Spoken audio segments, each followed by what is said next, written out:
விக்னேஷ் கதிர்வேல் பாண்டியன் என்னும் நான் சட்டப்படி அமைக்கப்பெற்ற இந்திய அரசியலமைப்பின்பால் உண்மையான நம்பிக்கையும் மாறா பற்றும் கொண்டிருப்பேன் என்றும் இந்திய நாட்டின் ஒப்பில்லாத முழு முதல் ஆட்சியையும் ஒருமையையும் நிலைநிறுத்துவேன் என்றும் தமிழ்நாட்டு அரசின் அமைச்சராக உண்மையாகவும் உளச்சான்றின்படியும் என் கடமைகளை நிறைவேற்றுவேன் என்றும் அரசியல் அமைப்பிற்கும் சட்டத்திற்கும் இணங்க அச்சமும் ஒருதலை சார்பும் இன்றி விருப்பு வெறுப்பை விலக்கி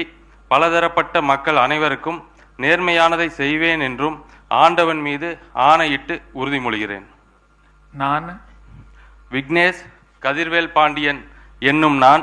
தமிழ்நாட்டு அரசின் அமைச்சர் என்ற முறையில் எனது கவனத்துக்குள்ளாவதும் தெரிய வருவதுமான